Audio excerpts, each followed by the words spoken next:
Boa noite. Hoje nós vamos discutir o primeiro capítulo do livro Capitalismo na América. Então, como de costume, eu vou fazer um panorama geral, né? E aí depois a gente faz dúvidas e abre a palavra, né, para todo mundo.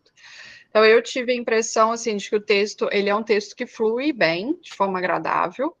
Tem muitas curiosidades, então, assim, tem muita informação especialmente quando ele vai falar dos empreendedores, né? Tem muitos exemplos. Então, cada parágrafo é uma coisa nova. Por outro lado, eu estava conversando com o Luiz antes, eles são autores, assim, bem patriotas, né? São bem elogiosos dos Estados Unidos. Então, tudo é uma maravilha. São várias expressões que a gente vê que são bastante elogiosas. Mas, de panorama geral, essa foi a minha impressão.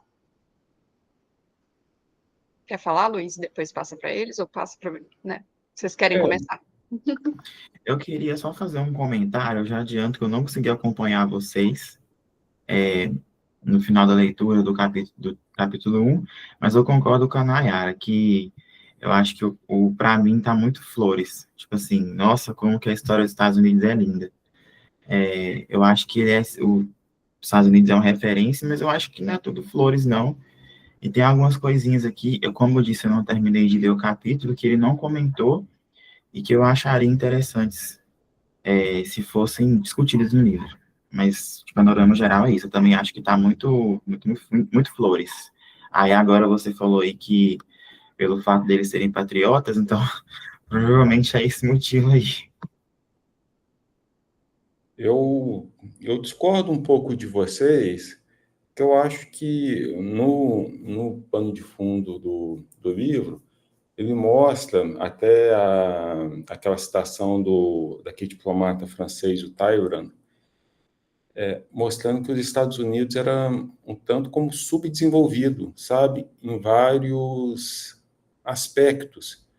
Eu acho que a grande questão que eles estão relatando ali é porque não é um livro sobre, vamos dizer assim, vamos supor assim, o modo de vida dos negros nos Estados Unidos, por exemplo, que seria um outro aspecto, tá? É sobre o capitalismo na América.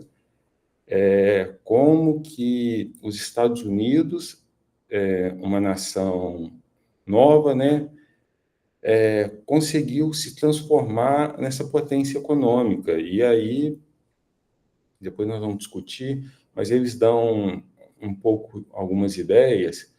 Eles mostram o seguinte: lá nos Estados Unidos tem aquele self-made man, o cara que foi para a luta e conseguiu. O cara às vezes nem tinha estudo, sabe?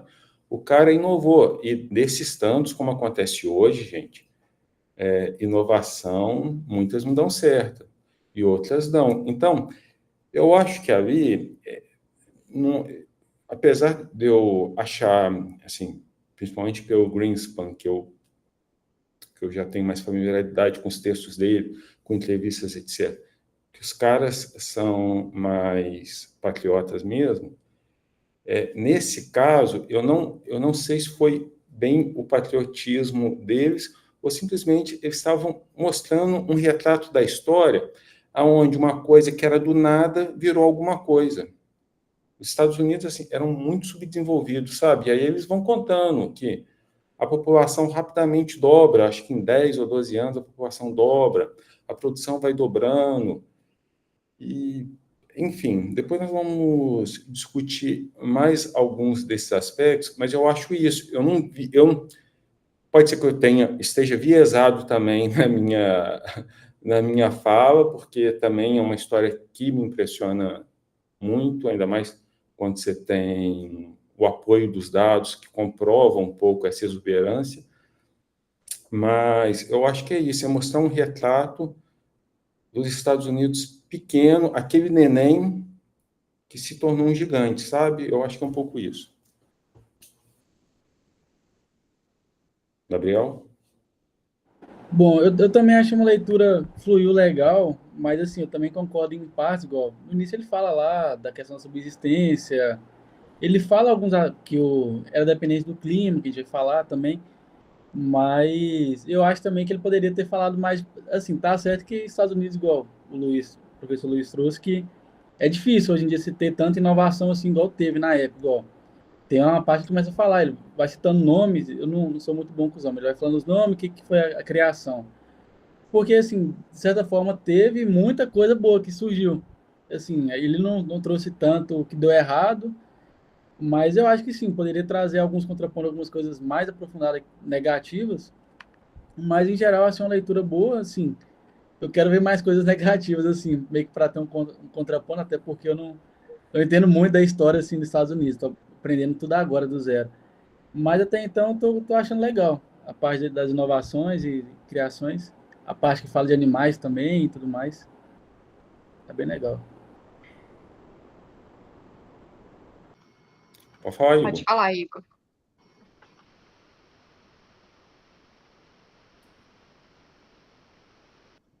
Você tá mudo. Desculpa, gente. Eu estava dizendo que eu só queria entender melhor o que o Luiz disse antes, sobre que o livro fala da evolução do capitalismo nos Estados Unidos e não de uma perspectiva da população negra, o que eles passaram nessa história.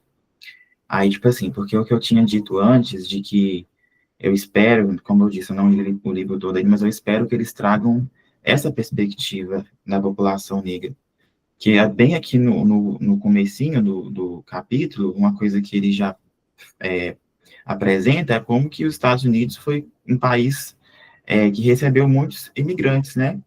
Principalmente escravos, escravizados, na verdade, do continente africano. Então, assim, os Estados Unidos, ele evoluiu e cresceu muito rápido, uma economia que se expandiu muito rápido, mas eu acho que dizer que a perspectiva do negro, não sei se o Luiz foi isso que quis dizer, ou se eu entendi completamente errado, mas eu acho que é importante trazer essa perspectiva dentro da história da evolução do capitalismo dos Estados Unidos. Porque a gente tem, por exemplo, vários fatores. Ele mencionou como que a produção aumentou, ele mencionou até a influência do Thomas Jefferson, né, em tentar abandonar um pouco, não ficar restrito a uma economia agropecuária para tentar inovar com tecnologias, mas eu acho que para tentar inovar com industrialização, na verdade, mas eu acho que é importante, sim, a gente tentar discutir aqui, não só nesse encontro, mas nos próximos, o papel que a população negra teve nessa construção do capitalismo americano, e principalmente os imigrantes, que foram feitos com trabalho escravo e em boa parte por trabalho, né, esse trabalho, né, que não é remunerado, de exploração e tal, que eu acho que não está apartado, totalmente apartado, essa evolução, essa expansão do capitalismo norte-americano e essa exploração que teve aí por muitos anos, né, que inclusive desencadeou a Guerra de Secessão, que eu não cheguei nessa parte do livro, eu já sei que aconteceu a guerra, eu cheguei, na verdade, no tópico que ele fala da divisão do Norte e do Sul, mas não vi se ele chegou a mencionar a Guerra de Secessão, que é ali aquela discussão sobre a abolição da escravidão ou não. Mas é só sobre isso mesmo que eu queria falar, que a gente poderia trazer, sim, nessa discussão da evolução do capitalismo nos Estados Unidos, a perspectiva da população negra. Oi, Igor, eu até te agradeço a oportunidade de eu explicar o que eu quis dizer, tá? Eu acho que a sua interjeição foi importante para isso. É porque a história dos negros nos Estados Unidos, nesse período, é uma parte trágica dos Estados Unidos. E ele tangenciou ela, eu acredito que no capítulo 2 ele vai falar, mas é porque os Estados Unidos se transformou. Ele explica isso durante uma parte. No norte, que realmente era capitalista, e o sul, que trabalhava um pouco como ainda um tipo de colônia com os plantations. Tá? A exuberância que em grande parte ele está falando é do norte, ele não fala do Sul. E isso vai evocar, inclusive, o segundo capítulo, que são duas Américas. O que você está falando, eu concordo em grau, gênero e número. A importância dos negros nos Estados Unidos foi importantíssima. Mas, neste caso, você tem que pensar que existem dois Estados Unidos. E só uma correção do que você falou, não era o Jefferson que era a favor da modernização, da industrialização, era o Hamilton. O Jefferson era o contrário. O Jefferson queria manter essa economia de plantations, tá? Inclusive, o Jefferson era do estado da Virgínia. Para você ter uma ideia, 40% da população da Argentina, da Virgínia, se eu não me engano, era branca e 60% era de negros, tá? A partir daí, eu acredito que ele vai citar. A grande questão, o que eu quis dizer, é que não foi o foco dele trabalhar sobre isso, tá? Mas, de maneira nenhuma, eu estou negando a importância. E lembrando, a exuberância dos Estados Unidos, tem um gráfico que eu vou mostrar na aula de economia da guerra, não sei se amanhã ou na segunda-feira é prova, não vou mostrar, mas que o PIB dos Estados Unidos, a produção dos Estados Unidos, uma proxy, a renda per capita dos Estados Unidos, do Sul, da independência dos Estados Unidos até a Guerra de Secessão, que é na década de 60, ela fica constante. A do Norte praticamente dobra. Aí começa-se mais os paradoxos ainda, entendeu? Então, não estou tirando a importância do papel que os negros tiveram no capitalismo. O que eu quis dizer é que só não foi enfoque dele.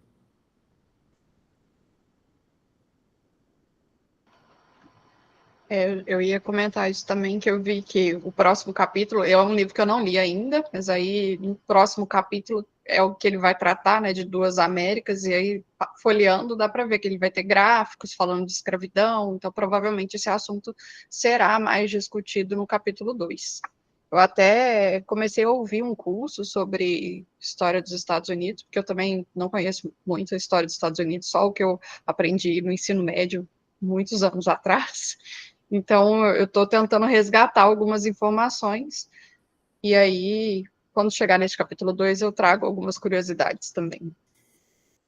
Até para o livro aqui, o capítulo 1 começa já na independência, né? Eu precisava resgatar uma história, um pouquinho do período colonial, que não lembrava de muitas coisas, festa do chá, um monte de coisa foi esquecida na minha memória e fui resgatando. Aí, então, vamos lá para o capítulo. O que eu estava querendo dizer quando eu falei sobre o sentido elogioso são de algumas frases que ele escreve especialmente, mas aí eu não marquei frases especificamente, eu até tentei dar uma folhada aqui, talvez a gente encontre alguma, e aí na hora que eu tivesse tentando falar aqui um exemplo do estilo elogioso deles, que eu senti, assim, tem uma hora que eles falam que passou livre de corrupção, que os empreendedores, foi quase um sentido assim, né, os maravilhosos empreendedores, a iniciativa dos americanos, então foi esse o sentido que eu senti do elogioso. As frases estão bem adjetivadas. Bom, enfim, no começo, eu achei interessante alguns aspectos que vão destacando, né, logo no começo do capítulo, como na página 38, ninguém superava a América em relação ao ensino superior. Aí, essa é uma das frases, né, até, o estilo. Poderia só dizer que, né, a América tinha o maior volume de universidades, mas eles falam de um jeito bem pomposo. Ninguém superava a América. E aí, eles tinham dezenas de universidades, na época que a Inglaterra tinha apenas duas, eu achei isso interessante. Um efeito curioso. Depois, falando que a Constituição transforma os Estados Unidos em uma sociedade democrática que estabeleceu limites rígidos sobre o que a maioria podia fazer, que o Jadiel chegou a destacar isso no encontro passado, né? Isso também achei interessante. E a questão de banir tarifas para criar um mercado interno, que, como a gente viu na discussão do Adam Smith, né? Comércio vai gerando produtividade, vai gerando especialização e melhorias para a sociedade. Aí depois, quando ele começa a parte de subsistência, deixa eu ver se eu tenho algum destaque mais amplo, para não ficar falando ponto a ponto, né? Mas acho que é quando ele vai falando da construção dos bancos, né? Aí, ele fala da construção, que não tinha nenhum banco até 1780. Aí fala toda aquela questão que o Luiz adiantou também no encontro passado, né? Que quando começa a ter várias crises, aí começa a ter que resolver problemas. E na economia a gente vê muito isso também. As coisas surgem muitas vezes para resolver algum problema que tinha antes. Então a gente vê aqui na página 42 falando sobre o censo. O censo surge por uma necessidade de conhecer a população para eleger representantes, né? Então, os rebeldes não tinham informações básicas sobre o país que estavam tentando libertar. Quantas pessoas tinham lá? Quanto que elas ganhavam? Conseguiam ser autossuficientes? Aí a gente surge um censo para dar informação política, né?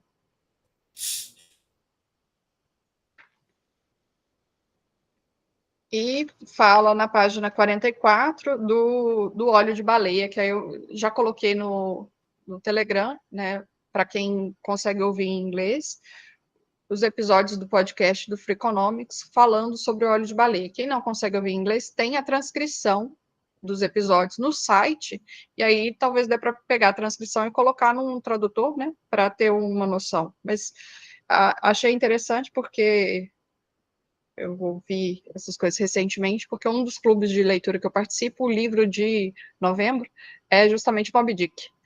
Então, essa discussão sobre o óleo de baleia estava acontecendo com frequência. Aí fica lá de curiosidade para quem quiser ver. Inclusive, ele fala, né, tanto do óleo de baleia como o uso na iluminação, né, que foi o uso inicial que o texto traz. Ele fala também do uso para... um dos primeiros usos em construção de margarina era usado. Aqueles... esqueci o nome. Corpetes femininos que tinha que apertar bem a mulher antes de entrar no vestido, também usava componentes de baleia. Então, a caça às baleias era, né, para o óleo, era uma coisa muito comum na época, depois vai declinando por essa razão, mas ainda hoje tem consumo de carne de baleia em 3 países. Era Noruega, Islândia e Japão. Enfim, aí ele fala dos outros, da substituição do óleo de baleia para fins de iluminação por outros meios que vão surgindo, né? O carvão, depois o petróleo. Alguém quer comentar alguma coisa dessa parte? Estou só fazendo um resumo. Eu acho que é espartilho, né, o nome do negócio que as mulheres usavam. Não é isso, né? Nayara, você comentou das frases. Eu acho alguns aqui, não sei se encaixa, mas tem eu sou ruim com o nome, mas o Lady Stewart, ele fala que a improdutividade do zangão não é permitida na grande colmeia transatlântica. Aí depois tem uma do Tocqueville, que vai escrever: não conheço outro país onde a riqueza tenha conquistado tanto homem. Acho que se encaixa, né, nesses pontos aí. Sim, agora ele está usando aí as palavras de outros para falar. Achei interessante, você comentou da página 42, ela também tem uma questão que eu tinha até marcado da neblina da guerra, que fala que os Estados Unidos, além de prisioneiros do clima, eles também eram da ignorância, que às vezes eles desenvolviam algo, mas a hora que eles iam ver já tinha acontecido, estava chegando para eles. Então, meio que eles gastavam muita energia em coisas que às vezes não era tão necessário, tipo, desenvolver algo e aí quando terminava já estava chegando, por via navios e tudo mais. Acho interessante também essa parte. A importância da nossa velocidade de comunicação, né? Que a gente também discutiu um pouquinho no encontro passado. A gente faz as coisas no escuro, a gente pode fazer coisa à toa. Tem a importância do boi também, que eles falam lá que do boi só se perde o berro. Eu ia falar isso. Que em média, a vaca provavelmente produzia em média 454 quilos de leite por ano, enquanto hoje em dia a mesma vaca consegue produzir 7.264. Meio que a questão da subsistência, do clima, que era tudo mais difícil, né, para se ter a criação de animais.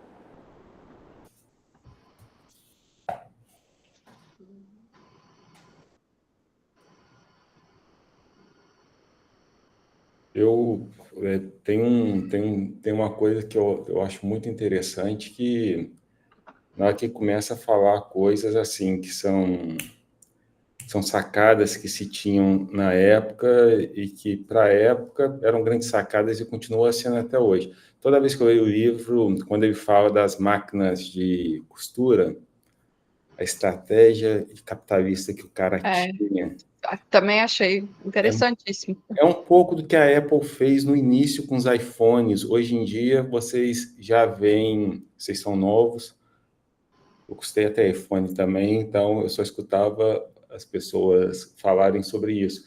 Mas que iPhone não tinha conserto.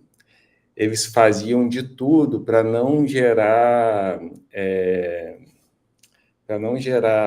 como é que fala? Igual das máquinas, para não Reciclagem. gerar manutenção. Eles recompravam iPhones, a Apple fez isso durante um tempo também, ela recomprou vários iPhones para tirar eles no mercado, para não gerar uma máquina para arrumar, para gerar uma outra firma que conserte iPhones, tá? Depois foi difícil de controlar, mas toda vez que eu vejo isso, eu acho muito interessante, muito interessante. O caso As vendas... Tem pouca coisa negativa para se falar mesmo, gente. É muita coisa positiva. O caso da Apple, acho que até hoje em dia se tem, mas é bem mais complexo. Tanto que o pessoal que presta assistência tem que ter autorização. Uma peça, uma coisa que você faz ali, você perde a peça. Até hoje eles fazem de tudo para dificultar o mercado secundário, né, de usados. Isso. Fala, né? Você falou da máquina, eu achei também aquela questão do pagamento em parcelas. Dá uma entrada e faz o pagamento em várias parcelas. Também é uma coisa que a gente pensa, nossa, quando é que surgiu isso, né? Pronto, tá aí um exemplo de surgimento dessa ideia. Em relação a essa questão de recolhimento de produtos, a gente tem muito isso agora com o telefone, né? Que você pode levar o seu modelo velho para comprar um novo, e pode de qualquer empresa. Embora eu acho que parte da razão é questão, resposta de responsabilidade socioambiental, né? Acho. Posso estar enganada, mas eu vejo que, por exemplo, a Whirlpool tem um programa também de recolhimento de equipamentos eletrônicos, eletrodomésticos pesados, né? Então, máquina de lavar, geladeira, eles recolhem. Mas isso é um programa de sustentabilidade. Tem esse efeito aí também, então talvez isso sirva como um incentivo a mais para a empresa fazer, né? De tirar de circulação peças de reposição, que aí, em vez de eu colocar uma máquina de lavar antiga para venda ou, né, para consumo de outras pessoas, ou para uma loja que vai reaproveitar a peça, eles recolhem na minha casa, sem eu pagar nada por isso, e aí eles destroem, dão os usos devidos, né? Reciclam, utilizam as peças. É. Eu acho que tem pouco de responsabilidade ambiental. Como consequência pode até ter, mas como intenção acho que zero.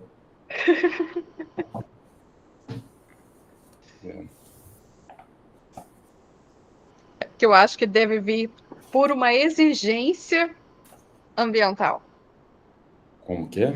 O programa deve... Aí eu tô especulando, mas é aquela coisa assim, por que tem o trem Vitória, né, Vitória Minas? É uma exigência de contrapartida, né? E E aí fica bonito na propaganda, né? a empresa tem que cumprir a exigência de alguma forma. Aí ela faz alguma coisa que fique bem. E que, obviamente, também atenda os interesses dela. Sem dúvida, sem dúvida. Bom, vamos para a próxima sessão. O FIP. Deixa eu ver o que...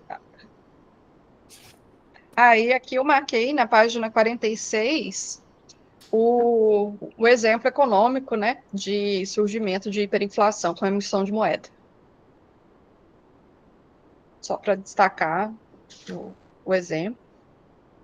Não foi hiperinflação, não, mas foi uma inflação muito alta. Então, você Ele está fala corrigindo os hiperinflação. autores. Não preciso corrigir, não. Se está aqui, então tá certo. Então tá certo.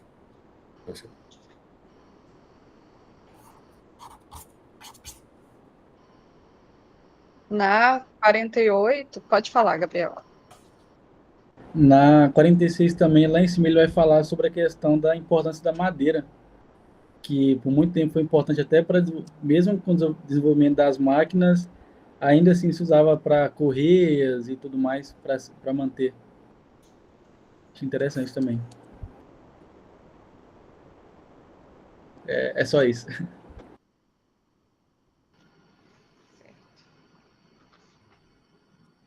Aqui na página 48, eu marquei a parte que fala de que a Constituição americana deu ao governo federal uma autoridade maior para aumentar a receita por meio de taxas alfandegárias.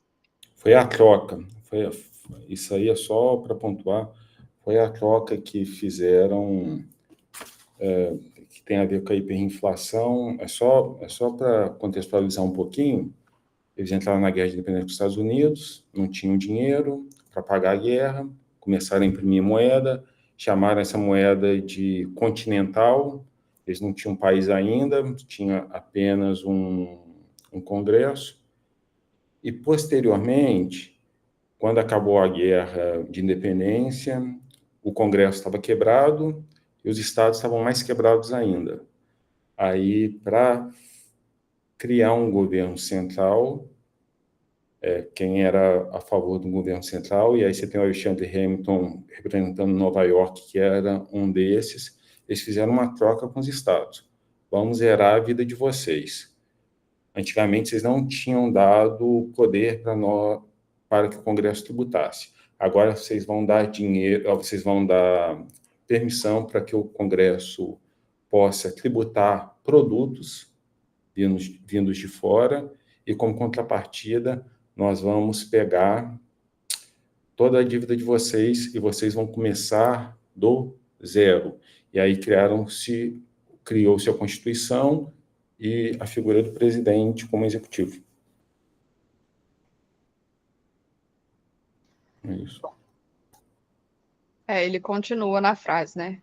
Isso deu a Hamilton os recursos para fortalecer a confiança na América com o pagamento de antigos empréstimos, em particular à França, e depois usar essa confiança como um trunfo na negociação de novos empréstimos, que é o que o Luiz esclareceu.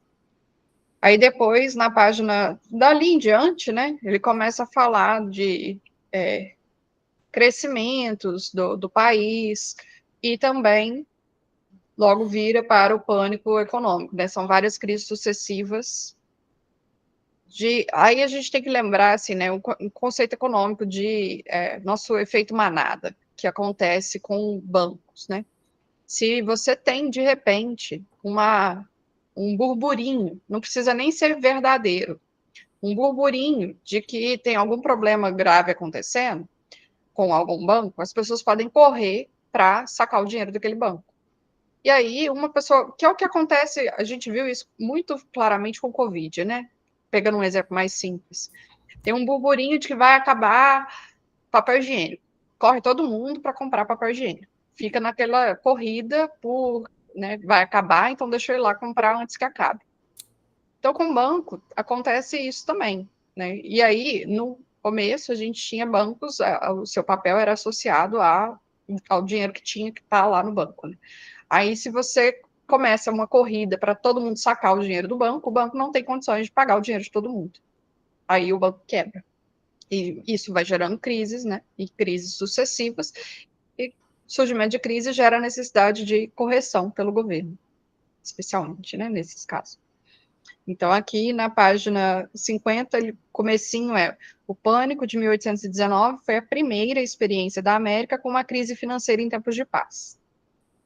E aí, no parágrafo seguinte, esse pânico estabeleceu o padrão para uma sucessão de outros. Aí tem um monte, né? Até 1907, que foi, eu acho, que o ano que o Luiz mencionou no encontro passado. As causas específicas variam muito, mas o padrão básico era sempre o mesmo. Expansões ganhavam ritmo até serem finalmente restringidas por um lastro em ouro, que o dinheiro tinha que estar atrelado ao correspondente em ouro, que limitava a concessão de crédito e forçava as empresas a economizar. A expansão levava a euforia, que, por sua vez, levava a uma expansão exagerada. Aí vai todos os outros problemas, né? Então, você começa a ter aumento de taxa de juros, que com, né, correções agudas no mercado de ações, furor político, e por aí vai, né? São ciclos econômicos.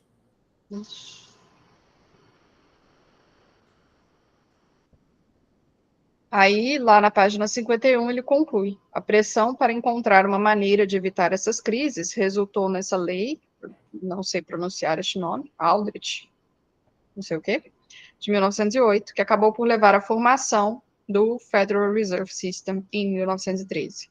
Então, ele traz, de forma resumida, né, o que aconteceu até levar à criação do Banco Central Americano.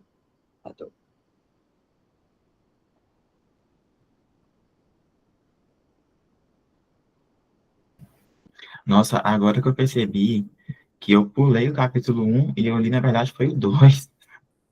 Mas aí você leu dos escravos, ó. É, é porque vocês estão discutindo e eu tô percebendo que tudo que eles estão falando eu não li no texto. Será que aí agora que eu fui perceber que eu li o capítulo errado? Ai, gente, Tudo bem, acontece nas melhores famílias. BH, gente, releve. Bom, na próxima sessão ele vai falar da cultura do crescimento, e aí eu acho que essa sessão é a que surgem os exemplos sucessivos de empreendedores, né? Deixa eu ver. Acho que é.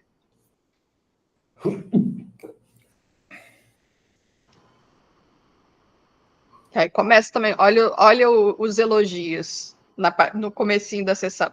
A criança prodígio tinha uma cultura incomumente aberta e dinâmica. É o jeito, né? Os fundadores fizeram um bom trabalho ao expressarem o zeitgeist da nova cultura. Aí vai lá na página 53. A América rapidamente superou a Grã-Bretanha como a maior fábrica mundial de empreendedores, produzindo o maior número de patentes per capita em 1810 e obtendo sucesso em indústrias que estavam no coração da revolução da produtividade.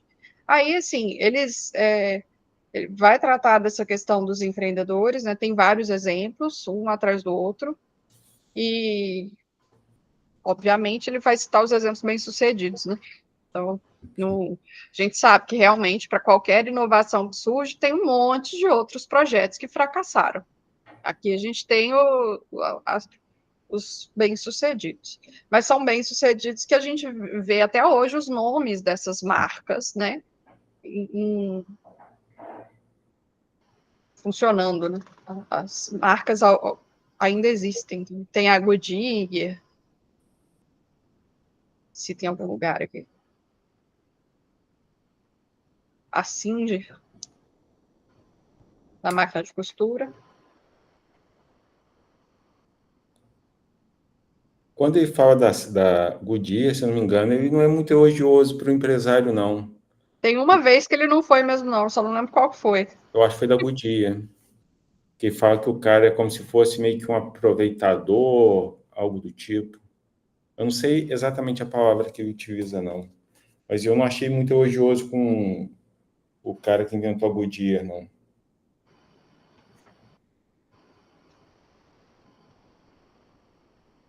Aqui na 56, ele fala do estabelecimento do escritório de patentes em 1836, deu dentes à lei de patentes, né? O escritório não só escapou da ineficiência e da corrupção que eram comuns no governo da época, como encarnou a confiança do novo país na inovação. Tenho minhas dúvidas se ele escapou da ineficiência e corrupção plenamente, né? Mas não tenho nenhum dado a esse respeito, então só achei a frase bem exagerada.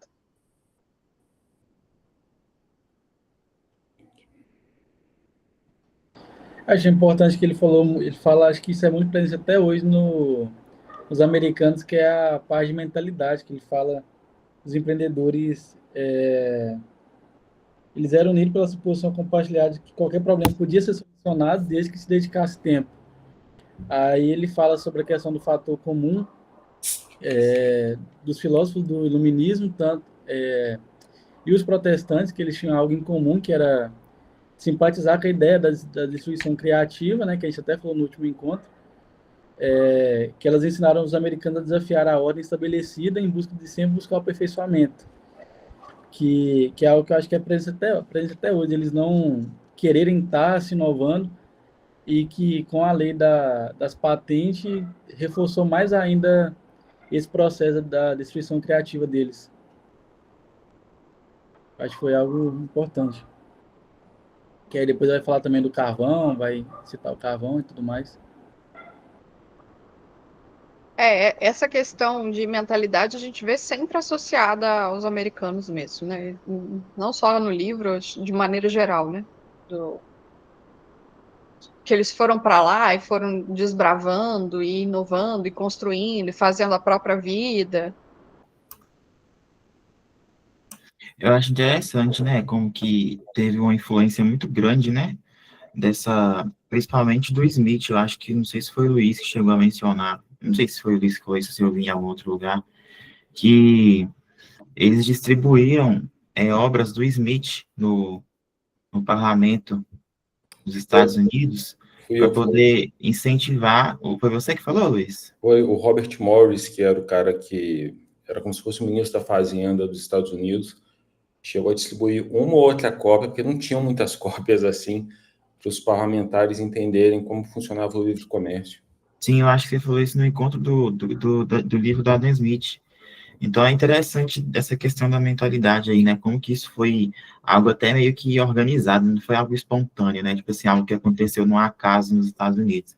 Foi meio que uma propaganda mesmo, né? Uma política. Não, foi espontâneo, Você trazer uma obra você trazer uma obra, o Smith, na verdade, o Smith ele não, ele não tem, como nós já discutimos, a teoria do Smith não é uma teoria impositiva, mas muito mais uma leitura do que estava acontecendo. E, na verdade, quando eles levam um livro para o Smith, é para mostrar para as pessoas o seguinte: olha só o que estava dando certo lá. Será que se nós aplicarmos isso aqui, também vai dar certo? Mas isso foi um ou outro parlamentar que leu, não existia nem Congresso dos Estados Unidos ainda não. O Alexander Hamilton, por exemplo, que foi o cara que fez essa revolução nos Estados Unidos, era um grande leitor do Smith, mas de vários outros autores. Então, nesse sentido, Igor, eu acho que foi bem espontâneo, sim. Você ser espontâneo não quer dizer que você não precise ter começado tudo do zero, que você não tem ideia nenhuma, você não é influenciado por nada. Porque a grande questão é, outros países também tiveram acesso a essas obras e fizeram um caminho totalmente ao contrário, entendeu? Uhum. E, na verdade, os Estados Unidos acabou sendo muito mais, provavelmente, uma lição, alguns erros que, na época, não se consideravam erros, tá? Que o Smith, inclusive, cometeu na sua obra, mas que não cabe aqui falar. É minha posição.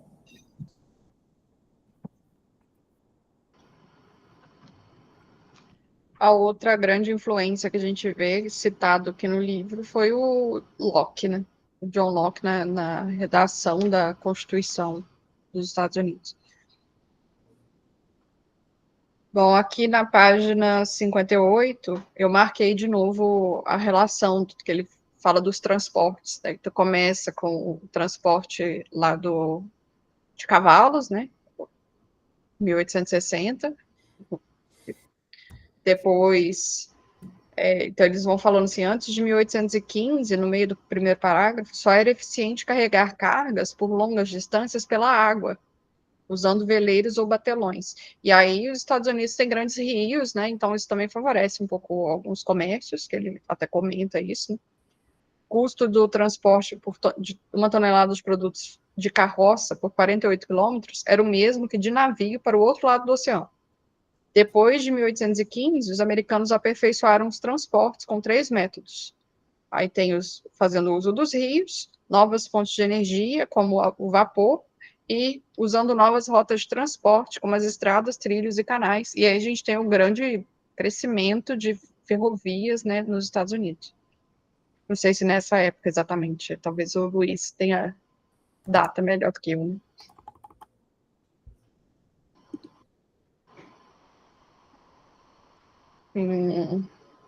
Mas é isso mesmo, porque no parágrafo seguinte, nas primeiras décadas do século XIX, centenas de companhias privilegiadas de comércio construíram milhares de quilômetros de estrada com pedágio que ofereciam superfícies melhores graças às pedras, carvalho ou tábuas de madeira.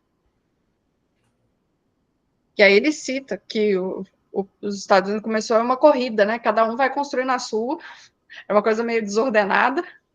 Aí, em determinado momento, é que as coisas vão se alinhando, as ferrovias vão se alinhando.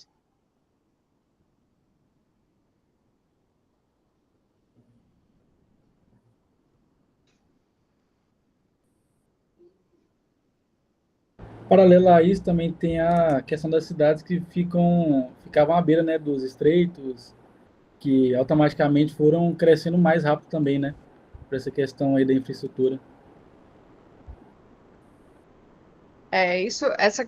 A gente vê o crescimento em torno de água, né, desde o surgimento da humanidade, né, que é fonte de alimentação, de consumo, né, líquido também. Aqui na 62 é que ele vai falar das ferrovias, a redução de custo das ferrovias em 1890. E aí, na 63, ele volta a falar de Revolução da Informação. Então, assim, esse capítulo 1, acho que amplia um pouco da discussão que ele já tinha iniciado na introdução. Dessas revoluções, da destruição criativa, e fica mais ou menos os mesmos assuntos, mas contextualizando melhor, né? Dando mais datas, mais exemplos. E aqui encerra o que eu tinha marcado. Eu só quero chamar atenção para mais um ponto, que eu já falei antes, mas voltar a falar, que aqui ele fala que da independência à guerra de secessão foram 2 Estados Unidos, né? E esses Estados Unidos que ele está citando assim com, vamos dizer assim, adjetivando mais, é os Estados Unidos do capitalismo. O outro Estados Unidos não era muito bem um capitalismo, tá? Era uma estrutura muito mais feudal escravista. Não existe escravidão num sistema capitalista, tá? Capitalismo não funciona com escravidão, porque o capitalismo é você pagar por um bem ou por um serviço. Então, não existe. Muitos autores, às vezes, para associar negativamente capitalismo, eles às vezes associam capitalismo à escravidão e não tem nada a ver. Inclusive, a Inglaterra, que foi o primeiro país a se tornar teoricamente capitalista, foi o primeiro a abolir a escravidão, porque escravidão, além de ser antiético, é economicamente ineficiente. Uma coisa que eu achei, eu tô passando o olho aqui, né, pelo capítulo 1, já que eu pulei ele sem querer, mas uma coisa que eu vi aqui que eu achei, é só uma curiosidade, é que ele citou a Harriet Martineau, né, e tem a professora nossa do departamento de Direito, que é a Fernanda, que ela trabalhou muito essa autora com a gente, ela traduziu as obras dela, e ela fez várias pesquisas de campo, né, pelos Estados Unidos, publicou até um livro, Sociedade na América, a Fernanda apresenta ela como uma mãe, né, da sociologia, e ela fez vários estudos de campo aí, ele citou ela no livro, agora que eu estou vendo, achei isso muito interessante, porque na nossa faculdade tem uma professora que trabalha essa autora, né?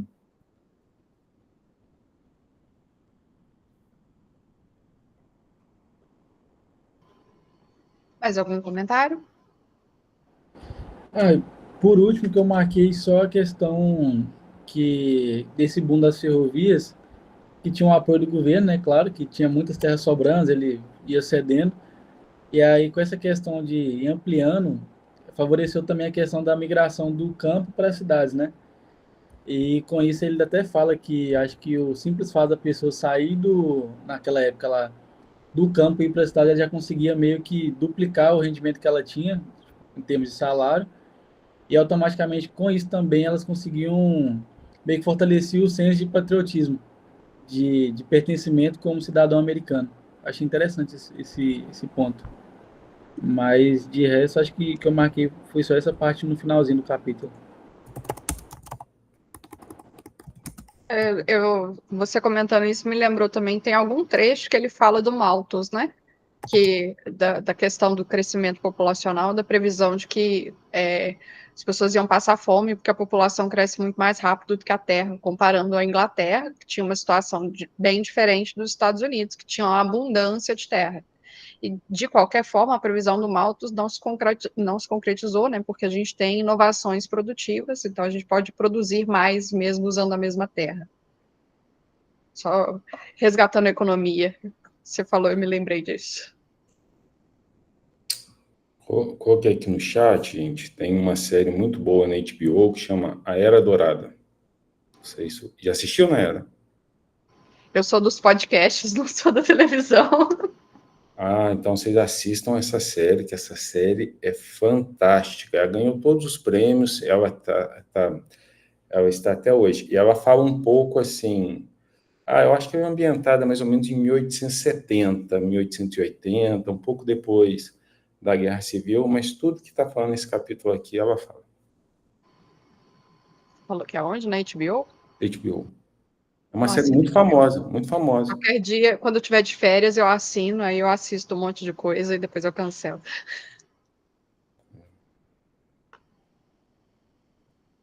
Bom, pessoal, se não tiver mais comentários, a gente vai, né, encerrar mais cedo. A Fernanda Barros não vai querer falar nada, não? Gabriel quer falar, pode falar.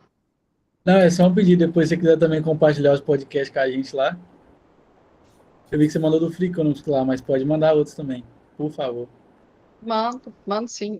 Assim, a maioria dos que eu escuto tá em inglês, né? Mas eu mando.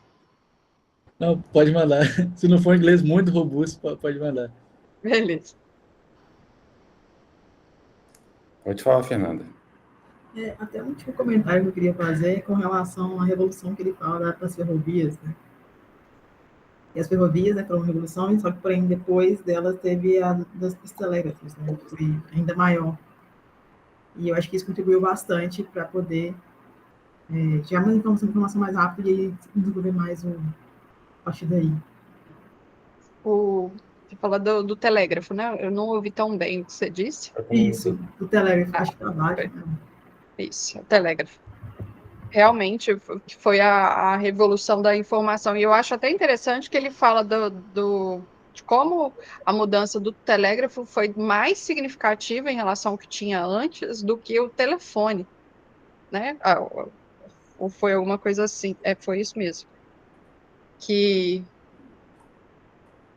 o telefone, ele fala que foi uma melhoria na qualidade de vida social, que permite que as pessoas conversem mais facilmente, mas o telégrafo teve uma grande mudança comercial, né? Política, a correção do que o Gabriel tinha dito antes, né? Da neblina, a névoa, a forma de tentar resolver isso é dando informação e o telégrafo que entra nesse processo. E se tivesse algum amigo esquerdista nosso aqui, ia falar que com o governo ajudando, patrocinando, né? Então, a iniciativa público-privada já funcionava nos Estados Unidos e até hoje você tem muita inovação nos Estados Unidos, financiada de alguma forma por meio de recursos públicos, tá? Outro ponto, acho que eu posso estar errado, mas se eu não estou enganado, ele fala que o telégrafo auxiliou até na questão de instituições financeiras, na comunicação lá também, Sim. de fundar e tudo mais. Quando você pega filmes não. Quando você pega filmes da década de 10, década de 20 nos Estados Unidos, você vê que os grandes investidores, eles tinham uma maquininha nos escritórios, não sei se a Nayara já viu isso, que ia sair umas fichinhas pequenininha. aquelas fichinhas eram os preços das ações na Bolsa de Nova York. Ah, sim. Uhum. E eles mandavam, se eu não me engano, é por sinal de telégrafo. Toda hora, entendeu? Então, toda hora você tinha 100 companhias, aí eu não sei se era por minuto, o que era. Aí era uma fitinha pequenininha, tipo essas que a gente pega a senha para ir no laboratório, alguma coisa assim. Você tinha uma maquininha dessa. Então, se vocês forem assistir filme mais ou menos dessa época, prestem atenção nessas maquininhas que costumam passar. É 8, e do telégrafo, né? 8 palavras por minuto. Bom. Foi um capítulo de muitas curiosidades. Achei legal. Aprendi algumas coisas, resgatei. E eu falo que essas leituras, a gente não fica só no livro, né? Então, eu estou sempre... Dá algum assunto, eu vou procurar um podcast, algum outro texto para poder complementar. Então, a gente está sempre avançando conhecimento, conversando uma coisa com a outra, né? Isso é legal.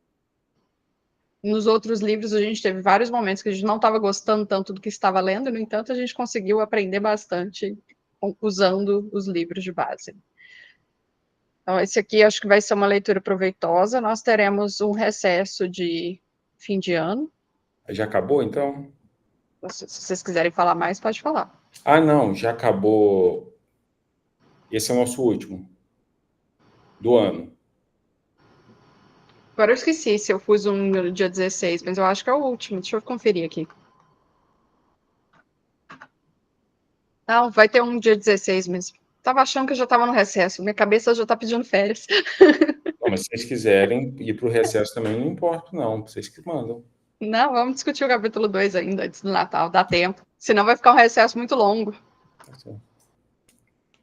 E é bom que ele está bem relacionado com esse capítulo, depois é que ele volta e passa para um outro período, né?